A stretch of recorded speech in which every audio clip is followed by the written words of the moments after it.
Even as a Muslim-rooted organization, people walk through that door and they're greeted with peace, they're greeted with love, they're greeted with people that know their names, that ask about their children. That is at the root of our faith, is treating people with the dignity that we all deserve.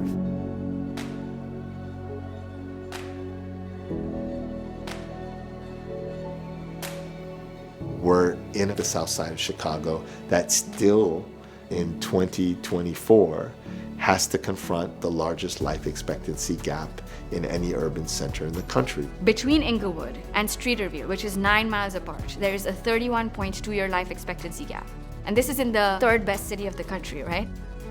That's a story about white supremacy. It's a story about redlining. It's a story about segregation. And so IMAN really formed in the thick of all of those things with a aspirational, hopeful vision that faith, along with a real clear vision of change, could be a guiding light for us.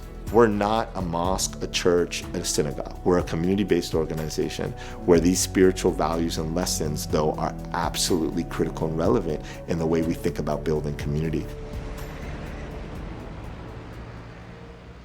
IMAN is a community-based organization that is focused on health, wellness, and healing in the inner city. First and foremost, we are a federally qualified health center. IMAN is a provider of a range of primary care and behavior care services. We do community organizing as a real component of the work, whether that's organizing around food justice, around criminal justice reform, police accountability, housing. That we're able to create pathways for people who are returning home from prison to be able to gain solid skills in a trade, as well as be able to have access to a community of support. We have seen so many people blossom with the opportunity of faith around them and the opportunity to tap into spirit that they may not have even realized was something that was calling to them. We have a really thriving arts and culture department that takes everything from running a full-time ceramic studio to presenting major arts events, not only in Chicago and Atlanta, but really across the country. We envisioned a neighborhood revitalization effort that included the opening of a grocery store, addressing the food insecurity and the issue of food apartheid, that included the repurposing of a closed Chicago public school, and that hadn't been done before.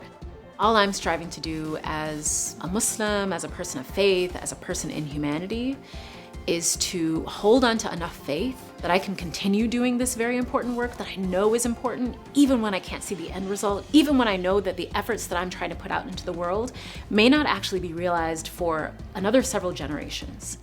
For an organization like IMAN, we do openly speak about how faith is a force for good, a force to challenge ourselves, to confront the gaps between our lived realities and our aspirational ideals.